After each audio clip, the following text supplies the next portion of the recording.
je souhaite vous sensibiliser, non pas pour le vin aujourd'hui, mais au sujet de l'importance du concours de l'État pour l'abattoir de Quillan. Propriété d'un syndicat mixte réunissant les communautés de communes du Limousin et des Pyrénées-Audoises au sein d'un PETR, cet outil est le seul du département. Après les fermetures des abattoirs de Castelnaudary de Narbonne, il est indispensable pour la filière élevage audoise car implanté en zone montagne au plus près des exploitations. Ce site d'abattage collectif, co-géré par les éleveurs et les élus locaux, permet la commercialisation de bêtes élevées localement avec une traçabilité irréprochable, débouchant sur la création d'un label de qualité viande des Pyrénées-Audoises et permettant de nombreux partenariats avec les artisans bouchers locaux. Son positionnement géographique central permet aussi de limiter le transport des animaux vivants à moins d'1 heure de distance afin de garantir des conditions sanitaires et de bien-être animal optimales.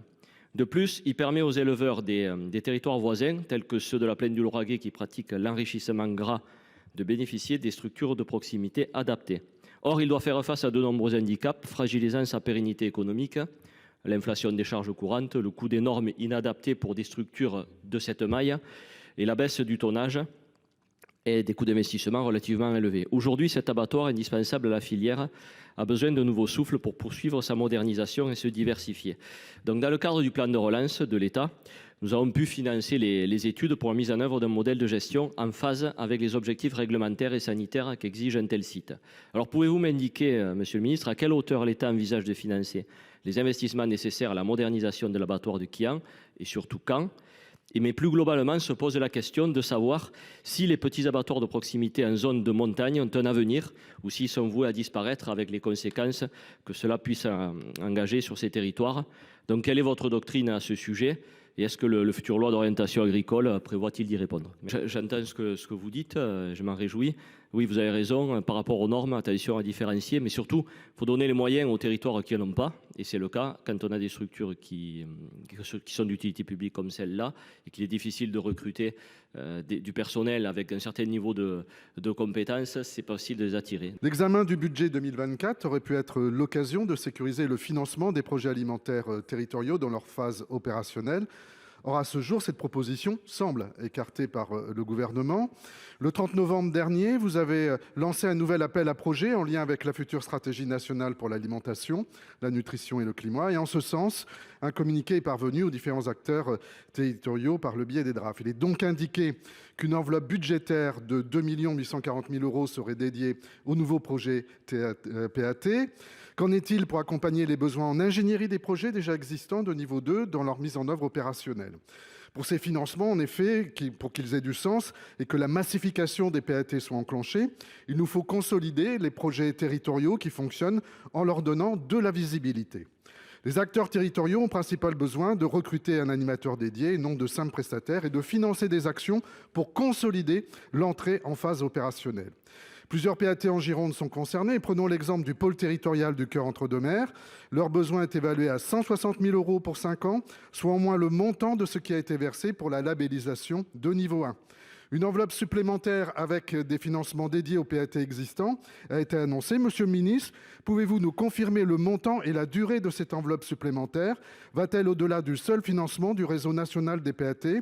S'agira-t-il d'une enveloppe contractualisée pluriannuelle afin de donner de la visibilité aux acteurs territoriaux ? Je suis tout à fait d'accord avec vous pour consolider la planification écologique et la transcrire effectivement en programme pluriannuel. Je voudrais également attirer votre attention plus particulièrement en Gironde, et notamment quand je parlais du PAT du Cœur entre-deux-mers, sur la reconversion aussi des terres liée entre autres à la crise viticole. Et qu'il peut y avoir aussi un intérêt, une collusion pertinente d'accompagnement, de reconversion des terres. Et peut-être que dans ce cas de figure, on pourrait obtenir, peut-être via le fonds vert ou je ne sais, une enveloppe spécifique qui améliorerait justement les dispositifs. Vous savez qu'il y a quelques soucis à l'heure actuelle et ça permettrait d'avoir un signal politique particulièrement intéressant. Depuis 2016, année de vote de la loi biodiversité, j'ai l'honneur de présider la Fédération des parcs naturels régionaux de France, qui représente 17% du territoire français engagé pour la préservation des patrimoines naturels et culturels. Dans le cadre de cette mission, j'ai constaté que de nombreux projets financés par l'État et l'Europe via le programme LIFE sont depuis des années totalement bloqués. Et je vous demande pourquoi cet état de fait qui va à l'encontre des engagements et même des lois qui ont été votées. Ainsi, l'autorisation de défrichement sans compensation pour des projets écologiques prévus par la loi biodiversité de 2016 n'a à ce jour pas reçu de décret d'application. Comme je vous l'ai indiqué, cette disposition est pourtant essentielle pour la mise en œuvre des travaux écologiques. Les milieux ouverts, tels que les landes, les tourbières, les prairies et les terres arbustives, ont une valeur écologique exceptionnelle. Et je sais que c'est peut-être contre-intuitif, mais le reboisement de ces espaces les condamne à s'appauvrir. Pour maintenir ces espaces ouverts et sauvegarder la biodiversité inféodée à ces milieux, la dérogation à la compensation liée à la procédure de défrichement prévue par la loi biodiversité est indispensable. Comme m'a expliqué l'absence de décret d'application 7 ans après le vote de la loi. J'ai la conviction que cette paralysie administrative a pour origine une obstruction politique. Je m'interroge sur une rumeur qui dit que ce serait le ministère de l'Agriculture qui bloquerait sciemment la publication du décret. De fait, la Direction régionale de l'alimentation, de l'agriculture et de la forêt, dans de nombreux cas, refuse d'appliquer la loi biodiversité sans le décret. Je vous demande donc de faire toute la lumière sur les raisons d'une telle inertie administrative qui prive d'efficacité un texte salvateur pour nos écosystèmes. Je me réjouis, Monsieur le Ministre, de cette annonce, en quelque sorte, et nous serons évidemment très attentifs à la rédaction de ce décret qui, encore une fois, est très attendu. Dans son enquête, l'équipe de journalistes d'investigation de Vert de Rage vient de démontrer que tous les pompiers français sont exposés aux retardateurs de flammes, substances qui sont reprotoxiques et cancérigènes et reconnues à des niveaux tels que la contribution de l'exposition professionnelle doit être questionnée. Dès 2003, l'alerte avait pourtant été donnée puisque un rapport rendu au ministre de l'Intérieur de l'époque, Nicolas Sarkozy, concluait à la nécessité de mettre en place une véritable veille sanitaire des sapeurs-pompiers afin d'élaborer une politique de prévention. 20 ans plus tard, aucune étude épidémiologique ou effort de suivi médical coordonné n'a été mise en œuvre. En juin 2022, le Centre international de recherche sur le cancer a publié une étude qui démontrait qu'il existait suffisamment de preuves chez l'homme pour établir la cancérogénicité de l'exposition professionnelle des pompiers. Et cette étude avait établi un lien entre l'exposition professionnelle, le mésothéliome et le cancer de la vessie par exemple. Nous le voyons, les études et les alertes ne manquent pas et pour autant, aujourd'hui en France, un seul type de cancer, le carcinome du nasopharynx, est reconnu comme étant en lien avec l'exposition des pompiers à la fumée des incendies. Aux États-Unis, ce sont 28 cancers, au Canada 19, en Australie 12. Comment expliquer cette différence? Est-ce que les pompiers français ne seraient pas exposés aux mêmes risques ou considérés peut-être comme des surhommes? Agnès Buzyn, ancienne ministre de la Santé, avait annoncé la révision du tableau des maladies professionnelles. Et on le sait aujourd'hui, en tout cas dans le domaine de la sécurité sociale, la branche AT-MP est chroniquement excédentaire. J'imagine que pour la CNRACL, il doit en être de même. Alors, Madame la Ministre, quelles sont les mesures que vous comptez adopter pour favoriser la reconnaissance, enfin, de maladies professionnelles pour les sapeurs-pompiers, mais aussi la prévention et le suivi de la santé de nos sapeurs-pompiers, qu'ils soient professionnels ou volontaires? Je sais quel est le suivi de la médecine d'aptitude et qui se poursuit même après la fin de carrière, mais en tout état de cause, il n'y a jamais reconnaissance en France de maladies professionnelles. Et c'est ce que nous demandons. Les études, vous parlez des études du cirque, elles ont démontré qu'il y a un lien étroit et il n'y a pas de raison qu'aux États-Unis, au Canada ou en Australie, ce soit reconnu et pas en France. Il n'est plus temps de tergiverser, il faut faire cette reconnaissance. Ce sont plus de 2000 pompiers qui seraient concernés en France et j'ai personnellement eu contact avec, en tant que présidente de SDIS, mais aussi en tant que médecin, avec des cas où il n'y a pas moyen de faire reconnaître le lien parce que elle n'est pas inscrite dans la liste des recommandations. Donc, merci. Il y a urgence à faire cette reconnaissance en tant que maladie professionnelle. À l'occasion de la réforme des retraites, le Sénat, dans son ensemble, c'est à souligner, a souhaité valoriser l'engagement des sapeurs-pompiers volontaires dans le cadre de leur droit à la retraite, avec l'octroi de 3 trimestres à compter de 10 années d'engagement, puis au-delà d'un trimestre supplémentaire tous les 5 ans. Il s'agit de témoigner de notre reconnaissance de l'engagement citoyen des sapeurs-pompiers volontaires au service de la collectivité. En effet, nous sommes tous très conscients ici que nos sapeurs-pompiers exercent leur mission dans des situations de grande tension et de risque auxquelles viennent s'ajouter les contraintes professionnelles inhérentes à leur activité. Cette mesure vise également à soutenir le recrutement des effectifs nécessaires pour l'accomplissement des nouvelles missions ou des nouvelles activités liées aux événements climatiques ou encore aux carences sanitaires. Sans pompiers bénévoles, la sécurité de nos concitoyens ne pourrait être assurée de manière satisfaisante.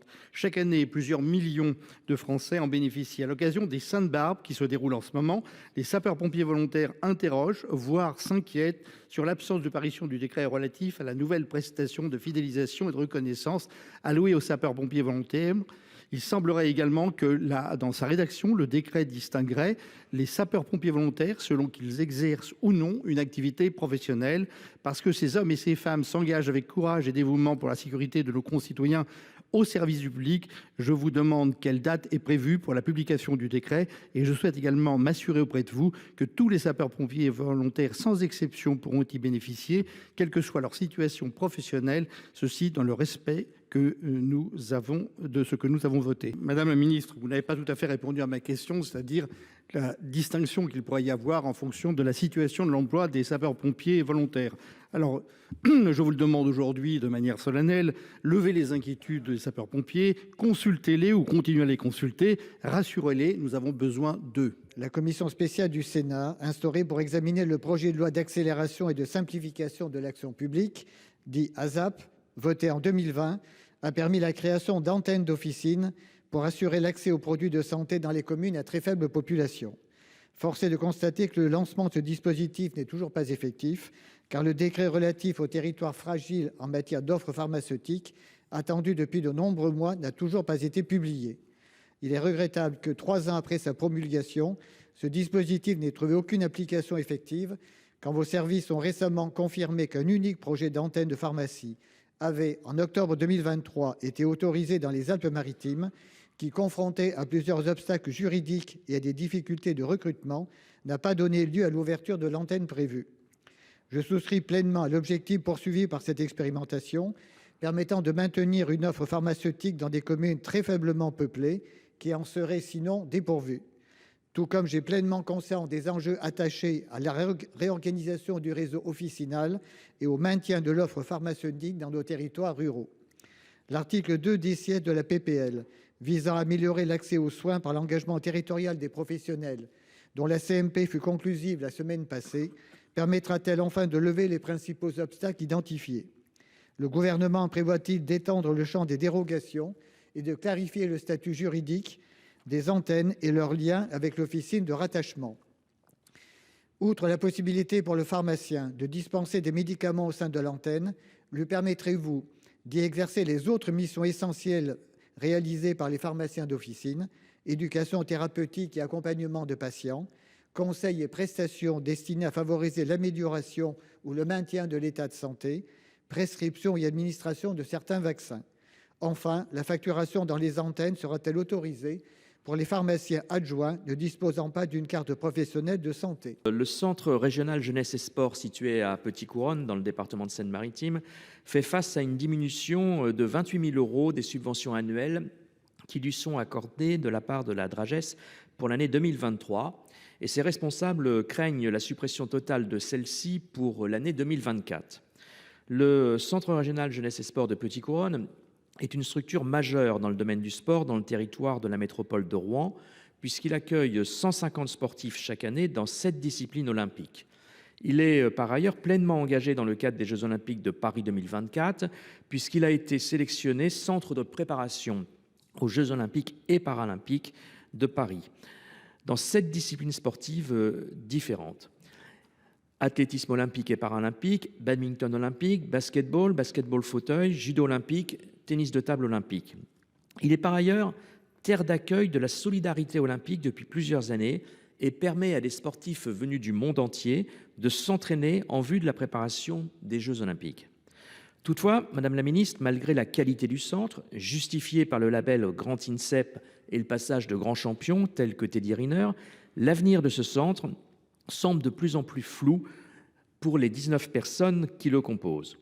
Les annonces de l'Agence nationale du sport de diminuer, voire de supprimer des subventions allouées au CRJS auront pour conséquence la dégradation de ses services, la perte de son attractivité et auront un impact sur les fédérations sportives du département. Ces décisions sont à rebours de la volonté du gouvernement de faire du sport la grande cause nationale de 2024, année des Jeux olympiques en France, qui devrait nous encourager toutes et tous à soutenir le sport pour tous, partout. Dans ce contexte, Madame la Ministre, pouvez-vous me rassurer et rassurer les sportifs professionnels, bénévoles, qui qui fréquentent le CRJS de Petit-Couronne sur le maintien d'un niveau de subvention pour l'année 2024 répondant aux besoins de la structure. Ma question concerne la situation préoccupante de la maternité de Guingamp, confrontée à une menace persistante de fermeture qui nuit à son attractivité. Ce sont 500 naissances par an fragilisées. Depuis avril, les accouchements sont suspendus, et ce jusqu'en avril 2024. Malgré les engagements du Président de la République et des ministres successifs pour maintenir un centre hospitalier de plein exercice, aucune perspective concrète n'est envisagée. Sans projet, il ne sera pas possible de rester attractif. Or, la population n'accepte pas cette dégradation de l'offre de soins et nous, élus, la soutenons. Cette suspension est une violence de plus faite aux femmes et aux enfants, créant un sentiment d'abandon pour la population la plus vulnérable de Bretagne et une réalité constatée unanimement de renoncement aux soins.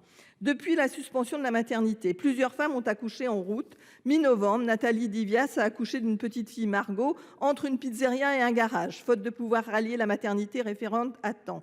Alors que la prise en charge des femmes se détériore, que la perspective d'accoucher est une angoisse pour ces femmes que j'ai rencontrées, qui refusent d'aller attendre bébé à l'hôtel, les discussions avec l'ARS sont un dialogue de sourds. Elles sont sur le point de rompre. Il est donc urgent de trouver une issue à cette impasse en instaurant un dialogue entre les représentants locaux, autorités sanitaires, professionnels de santé, élus et représentants des usagers pour travailler ensemble une solution viable. Dans ce contexte, qu'envisagez-vous de faire pour lever l'incertitude persistante de maintien de la maternité de Guingamp? Si une réunion s'est tenue, elle s'est tenue sans les élus et sans les représentants des professionnels de santé et des usagers. Alors, nous demandons effectivement, il y a un problème d'attractivité. Nous demandons un engagement clair sur la reconstruction promise d'un hôpital de plein exercice. Nous demandons un projet médico-soignant qui réponde aux besoins de santé du territoire, une bonification des rémunérations des soignants qui interviennent, puisque nous sommes effectivement en déficit, mais des solutions existent. Des postes d'internes doivent être ouverts aux futurs médecins, fussent-ils étudiants à l'étranger, pour les affecter dans les établissements en tension en France, comme à Guingamp, afin de soutenir les médecins seniors et maîtres de stage. Des médecins français étudiants à l'étranger demandent à faire leur internat ici. Des solutions existent donc. Oui. Une équipe d'accompagnement des femmes de la conception au premier mois de l'enfant, en lien avec les sages-femmes libérales, peut aussi être trouvée. Donc je me fais le relais de cette demande effectivement de table ronde avec l'ensemble des parties prenantes autour de la table. Merci.